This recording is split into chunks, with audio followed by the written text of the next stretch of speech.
13 நாடுகளில் சிம்பொனி இசை நிகழ்ச்சியை நடத்தவுள்ளதாக இசையமைப்பாளர் இளையராஜா தெரிவித்துள்ளார். இசையமைப்பாளர் இளையராஜா லண்டனில் சிம்பொனி இசை நிகழ்ச்சியை அரங்கேற்றினார். இந்நிகழ்ச்சியை முடித்துவிட்டு சென்னை திரும்பிய இளையராஜாவிற்கு தமிழ்நாடு அரசு சார்பில் உற்சாக வரவேற்பு அளிக்கப்பட்டது. நிதியமைச்சர் தங்கம் தென்னரசு மற்றும் பாஜக, விசிக உள்ளிட்ட பல்வேறு கட்சிகளைச் சேர்ந்த நிர்வாகிகள் அவரை வரவேற்றனர். இதையடுத்து செய்தியாளர்களிடம் பேசிய இளையராஜா 13 நாடுகளில் சிம்பொனி நிகழ்ச்சியை நடத்தவுள்ளதாக தெரிவித்தார். ரசிகர்கள் தன்னை தெய்வம் என்று அழைப்பதாகவும், ஆனால் தான் ஒரு சாதாரண மனிதன் எனவும் கூறினார். இந்த இசை நிகழ்ச்சியை, இந்த இசையை நீங்கள் டவுன்லோடு செய்து கேட்கக்கூடாது. டவுன்லோடுன்னு சொல்றப்ப மட்டமா நினைக்காதீங்க. என்னன்னா, இதை நேரடியா கேட்கணும். என்னுடைய மக்களை நான் நேரடியா இசைத்து அந்த அந்த அந்த அனுபவத்தை, அது வேற. நீங்க அங்க உட்கார்ந்து அந்த சைலண்டா அந்த 80 வாத்திய கருவிகளும் அப்படியே கேட்கும். 80 வாத்திய கருவிகள் மற்ற ஒலிப்பதிவுகளில் கேட்குமா? கேட்காது. நான் எவ்வளவோ பாடல்களை ரெக்கார்ட் செய்து கொண்டிருக்கும் பொழுது கூட ஒரு நோட்டு பிசகுனாலும் விடமாட்டேன், போட்டு வாங்கி விட்டுருவேன். ஃபுல் ரிஹர்சல்ல கலந்துக்கிட்டு மேடையிலையும் பக்கத்திலேயே உட்கார்ந்து கொண்டு தவறு செய்கிறார்களா என்பதை கவனித்துக் கொண்டிருந்தேன்.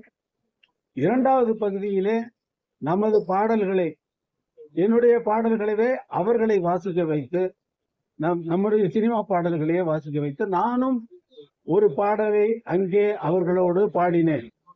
அதுவும் மிகவும் கஷ்டமான காரியம். ஏனென்றால் அவர்களோடு பாடி எனக்கு பழக்கம் இல்லை.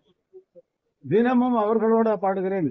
என்னுடைய பாடலை என்னுடைய தியேட்டரில் எங்களுடைய விதிமுறைப்படி நாங்கள் ரெக்கார்ட் செய்து கொண்டு வருவதுதான் வழக்கம்.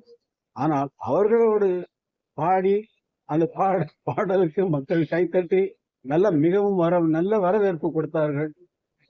சிம்பனி இசை, இந்த சிம்பனி இசை 13 தேசங்களில் நடக்கவிருப்பதற்கு நாட்கள் குறித்தாகிவிட்டது. 13 தேசங்களில். அக்டோபர் 6 துபாயில இருக்கு, செப்டம்பர் 6 பாரிஸ்ல இருக்கு, அப்புறம் ஜெர்மன், ஹாம்பர்க், இப்படி எல்லா கண்ட்ரிகளுக்கும் இந்த இசை, சிம்பனி இசை என்பது போகிறது. தமிழர்கள் இல்லாத ஏரியாவுக்கும் அங்கே பர்ஃபார்மன்ஸ் பண்ணுவதற்கு இந்த ஸ்பான்சர்ஸ் புக் பண்ணிட்டாங்க. இப்பயே டேட் எல்லாம் கொடுத்துட்டாங்க, கையில கொடுத்துட்டாங்க. இப்போ நம்ம நாட்டுல நம்ம மக்களை கேட்க வைக்க வேண்டாமா? நம்ம மக்கள் கேட்கணுமா வேண்டாம்? எல்லாம் கேட்கறது வரைக்கும் அமைதியா இருக்கணும். அந்த மூமெண்ட் நீங்க அங்க அந்த ஸ்பாட்ல இருந்து அவங்க கையை காட்டுறதும் அந்த அமைதியோட இருந்து நீங்க ரசிக்கிறது தான் இசை உலகத்தில், இசை பாரம்பரியத்தில் மிகவும் உச்சகட்டமான விஷயம். அதனால் என்னுடைய மக்களை, என்னுடைய மண்ணில் பிறந்த இந்த மக்களை என் மீது அன்பும், அவ்வளவு அன்பு வச்சிருக்காங்க.